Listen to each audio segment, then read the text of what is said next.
about what's going on with Iran. Talks, most people this week are focused on the talks between the U.S. and Russia in Vienna, but that doesn't mean that there's not things going on between the U.S. and Iran and different important rhetoric. And so, what's happening here, Connor? Well, picking up where we left off, I think basically we've got some good news. So one thing I'll point out is that I don't know why, but as we've discussed before, this idea, I don't know if it, I guess I first heard about the interim deal concept when Sullivan was talking with his Israeli counterpart, El Hulada. And they have that working group, the U.S. Israel working group, and they're often discussing Iran. This is it's a more recent iteration of a group that existed, during previous administrations. But regardless, I mean, they were talking about how they could do, I think they called it a freeze for freeze. Basically, the idea was they were trying to give Iran less than they were asking for, a much significantly less. I mean, it was an insult almost, because they would be like, well, if you stop enriching uranium to 60%, we'll provide some waivers for humanitarian aid or something like that. Which, in practice, those are never effective anyway. There have been study after study from whether it's the United the World Health Organization or Human Rights Watch. I've cited in previous articles where they'll tell you that, like, no, the banks, businesses, medical companies, everybody is scared away from by the sanctions and the threat of sanctions. Nobody wants to get anywhere near Iran. It's caused massive problems for the population and horrible medical shortages and all kinds of things. So that was a ridiculous idea in the first place. And of course, Israel was against it from the get-go because they said it would embolden the hardliners. But in Iran. But yeah, so the Iranians have said that, no, we're not going to do that because there's no way we would be able to get the verification mechanisms and the sanctions relief that we're insisting on. So the idea of an interim deal is out of the question. So I don't know why, but somebody must have proposed this as like a last-ditch effort, because the Iranians have had the upper hand for the last couple of weeks, particularly since the seventh round of negotiations. We're still in the eighth round at this point in Vienna. And basically, they're negotiating on Iran's terms now, on their draft proposals that they had put forward at the beginning, at the onset, when talks resumed in November. And basically, they're demanding a full implementation of the original deal, which even Obama did not do. When the deal was signed on the same day, the Americans imposed new sanctions on Iran.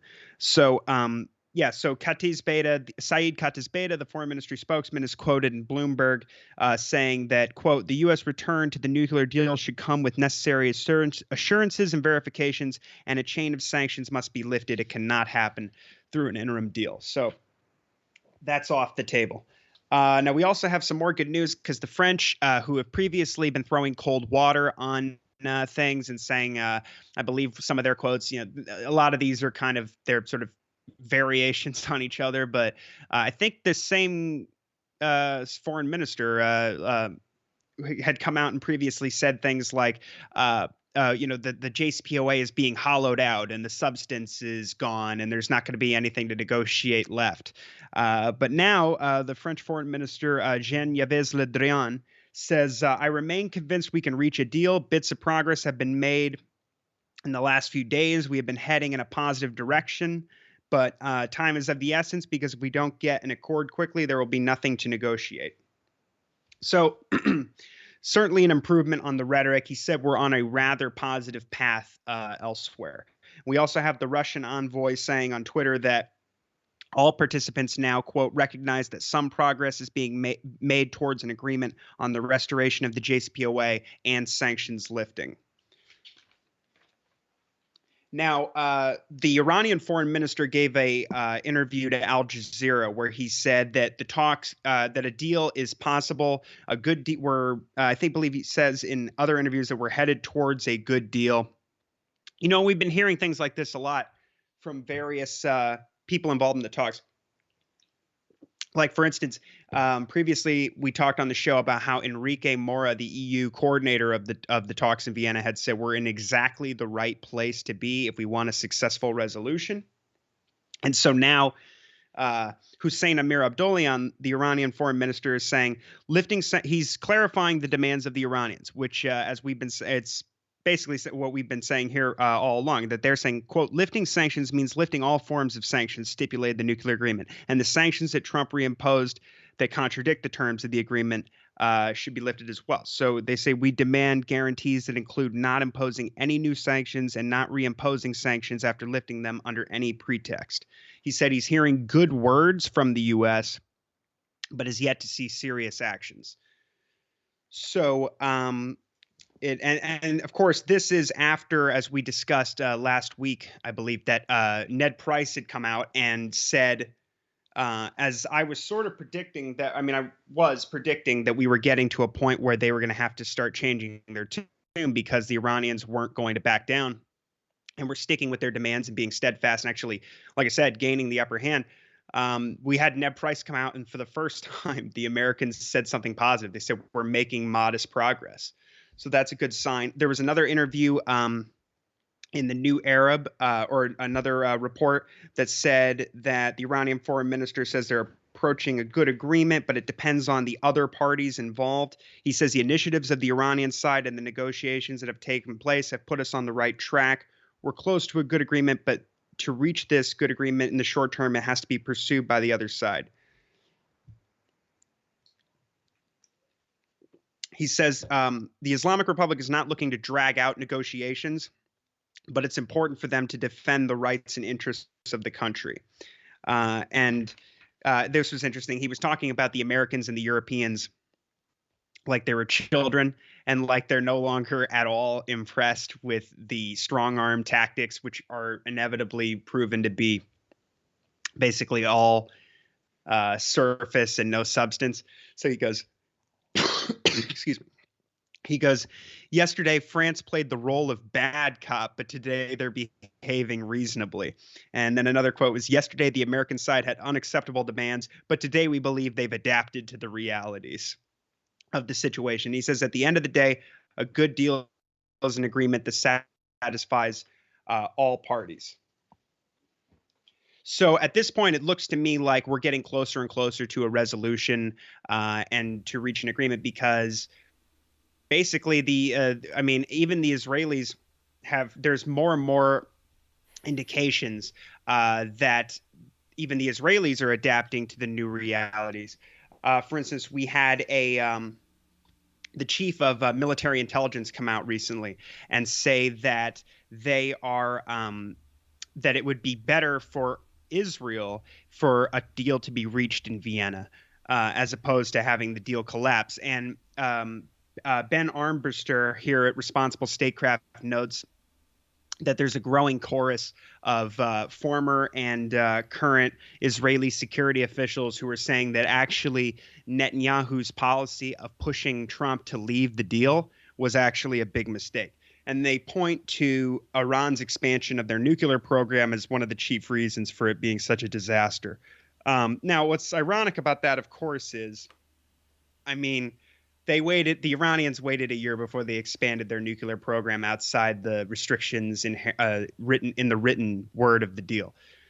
So, and then of course, once they really started to ramp things up in the cases of, say, 20% enrichment of uranium, or in the most extreme case, the 60% enriched uranium hexafluoride, that was which is done in small amounts. And as we pointed out here, they have essentially no use for that except to make the point and to discourage further Israeli sabotage and American sanctions. So even after Trump pulled out of the deal, it took all these extra Israeli attacks in order for Iran to even expand their program to the extent that they did to bring the Americans back to the table. So it's been more than just pushing the Americans to leave the deal that's been a disaster. But I also have to laugh because when you look at it from our perspective, it's not really. Iran is not really a threat to Israel, so to speak, unless they actually start the war. That the thing about the JCPOA is it's necessary to take war off the table, but it's obviously not necessary to contain Iran's supposed nuclear ambitions, which of course they're already a signatory of the NPT, and for decades we've known for sure, it's confirmed that they're not seeking nuclear weapons. They don't have a nuclear weapons program, and So so it's just a highlight there, Connor. What you're saying is the JCPOA guarantees that the U.S. and Israel cannot have an excuse to start an right. aggressive war against Iran on the pretext of nuclear weapons, because the IAEA, the UN's nuclear weapons watchdog, is there to certify and say they're absolutely not making nukes. And so that made sure that there's really no cause for war, right? Short of Iran making nuclear weapons, Israel and the U.S. I don't think would have the cause to launch an aggressive attack, and so that's really one of the points of the JCPOA, because Iran was never making nuclear weapons, and one of the reasons they agreed to it was I think because even though they'll put additional constrictions on their program, it did guarantee that there would be an organization showing that they're not making nukes. So what else do we have here about Iran deal stuff, Connor? Yeah, I'll also point out that well, before we move on, I'll just point out that Yair Lapid was also saying in the same meeting that if the deal is reached, they should refrain. Israel should refrain from attacking the Biden administration publicly, because, as he says, it could seriously damage the relationship with the administration. And as Dave Decamp points out, that Haliva, the chief of the military intelligence program, was saying that, or the military intelligence agency was saying that he was talking with David Barnea, the head of the Mossad, who was saying that he still is opposed to the deal and that he believes they still have time to influence Washington on the talks. Now, we'll just continue with Israel, and then we're going to move on to some other things about regional diplomacy that Iran is doing and kind of U.S. public opinion. But as long as we're talking about Israel, Naftali Bennett, who previously was toning down his rhetoric and saying things like, we would accept a good deal, and this kind of thing, but it needs to be stronger. There needs to be more pressure put on Iran, which was certainly a step down from what he and his administration was saying previously about basically encouraging the Americans to just abandon diplomacy, impose new sanctions, and credibly threaten to attack Iran. But now he's back to saying things to Parliament about how he's talking up Israel has a military budget now that's nearly $20 billion. He says that they've increased it greatly in order to prepare for a military attack on Iran, echoing the rhetoric of, Aviv Kohavi, who's been saying all last year that they're accelerating plans to attack Iran, and that as the Israeli government has previously announced that they've put billions of dollars into the budget, increased the military budget by billions of dollars in order to prepare specifically to attack Iran's nuclear facilities, and they restarted drills to practice for that. But as Jason Ditz says here at antiwar.com, he just points out that, the truth is they've been threatening this for decades. Of course, it's a way to pressure the U.S. to get them to act on Israel's behalf here instead of a real genuine threat to just go it alone and start this war unilaterally, which more and more Israeli military officials are admitting that they don't have the capability to do that. They lack the bunker buster bombs. They lack planes that can carry the bunker buster bombs. They don't have the right refueling tankers, and they're years away from acquiring them, as the Americans have told them, even though they've requested that they be expedited and that sort of thing. But yeah, and as Jason makes a point that you were making as well, which is that that in reality, once the deal is in place, which is why they always were against it in the first place, I think, because it takes the threat and the excuse for them to get more aid and to maintain their hegemony in the region. Once it's everybody agrees and it's obvious to everyone that Iran is not seeking nukes, and that the IAEA is constantly again and as they still are, reaffirming Iran's compliance with the deal, then it really puts Israel in the position of being, clearly an aggressor who's, a kind of a menace, essentially a menace to stability in the region. Bennett also was saying that he said to the to the parliament. He was saying, in regard to the nuclear talks in Vienna, we are definitely concerned. Israel is not a party to the agreements. He said they're not bound by what will be written in the agreements. If they are signed, Israel will continue to maintain full freedom of action anywhere, anytime, with no constraints. So just more threats. We also know that Blinken held a call with Yair Lapid to discuss Iran. The State Department said that they were discussing the challenges posed by Iran, and Yair Lapid, the Israeli foreign minister, said on Twitter that he and Blinken discussed, quote, the importance of putting pressure on Iran. All right. So now there's some interesting polling that came out at the beginning of this week from a group called Morning Consult. And they discovered some interesting things about American public opinion on returning to the Iran deal. So one thing that is, let's see. So one thing that's very interesting is that they were at. So the way the questions are framed, there's a great piece I recommend people read on Daniel Larison's Substack about, excuse me, about the way the questions are framed. One of the things that they ask most Americans here in this poll is, would you support dropping sanctions, the Americans dropping their sanctions on Iran, if it would bring Iran to the negotiating table? Which is, you know, we're in the 8th round of negotiations in Vienna. It's almost like this question should have been asked at the latest last year. During the Trump administration's maximum pressure campaign, which, frankly, Iran made a huge concession, and the Americans have not reciprocated at all when you consider the fact that, you know, the Iranians said they would not come to the table in the midst of this maximum pressure campaign in the absence of sanctions relief. And why would they? But when Biden came in, because they believed that the Democrats actually supported the deal, they naively thought that Biden would be, was serious when he was talking about how he wanted to return to the deal, and they thought that they would want to, recover Trump's killing, essentially, of Obama's main foreign policy achievement, namely the JCPOA. And that turned out not to be true. And so Daniel Larison points out here that, it would have been better if they had asked the Americans, how do you feel about the fact that that the Biden administration has not lifted any sanctions? Because obviously talks have been ongoing. But yeah, so there is a plurality support for that weird question. 42% of Americans apparently support sanctions relief if it spurs negotiations. We also find out that 28% of 56% of all U.S. voters support returning to the 2015 Iran nuclear deal. That includes 72% of Democrats, 52% of independents, and 43% of Republicans, if you can believe it.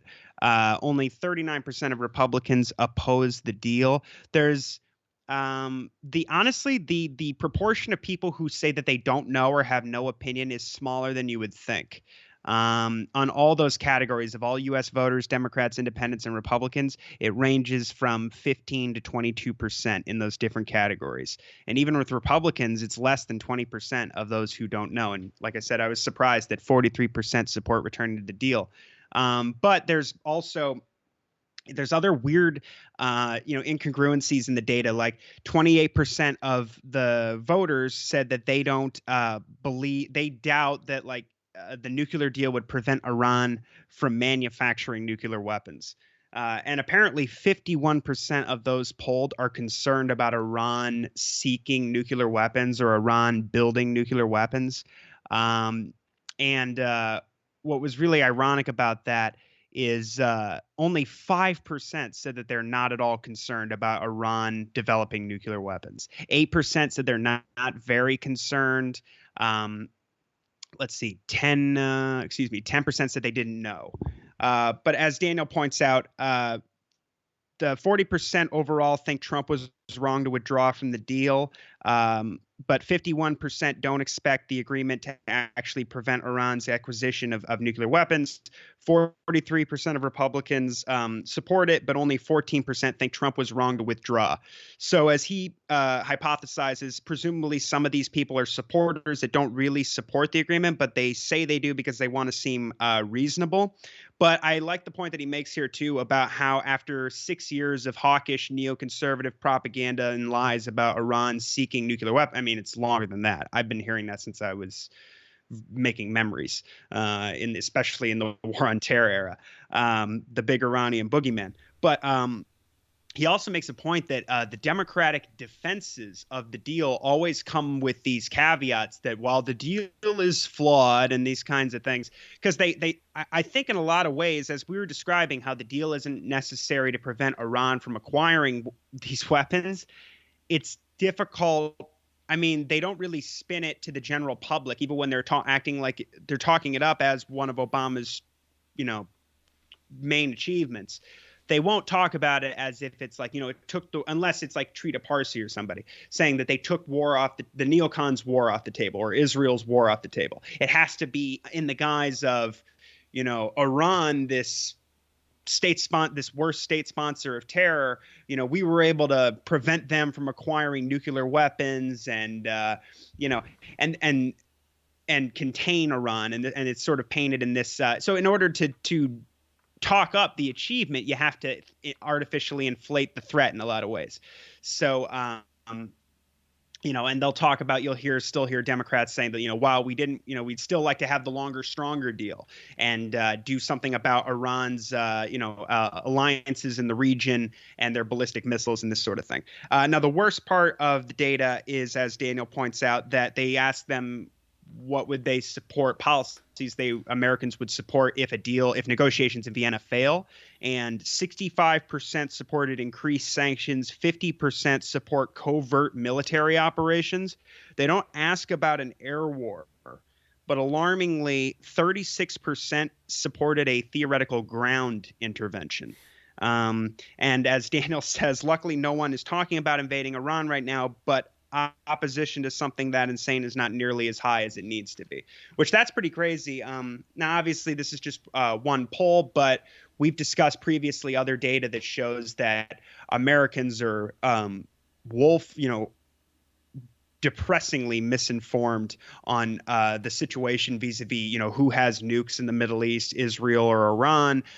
Most Americans believe that Iran, have nuclear weapons. It's been a while since I looked at exactly the data. I put it in some of my articles, but it's a very, very small minority of Americans are aware that Iran does not have nuclear weapons.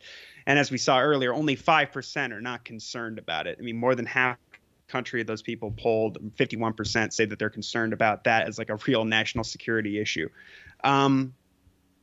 Last thing before we move on from Iran, I'll just point out that the Iranians have sanctioned 52 Americans for their role in the assassination of Soleimani around the time of the anniversary, chiefly U.S. military personnel, generals, and commanders in the vicinity, as Jason Ditz reports here. And Jake Sullivan came out and responded to this, saying that Iran will face severe consequences if they act against any of the sanctioned Americans. So basically, America has the right to go around illegally assassinating Iranian officials. But if Iran threatens to, it's entirely symbolic. I mean, what are they going to do? Freeze some Mackenzie's assets in Iran? Or some American general that's they don't have any assets in Iran, of course. So it's just it's symbolic. But of course, Sullivan took the opportunity to threaten them with, it's ambiguous, but it's a threat nonetheless.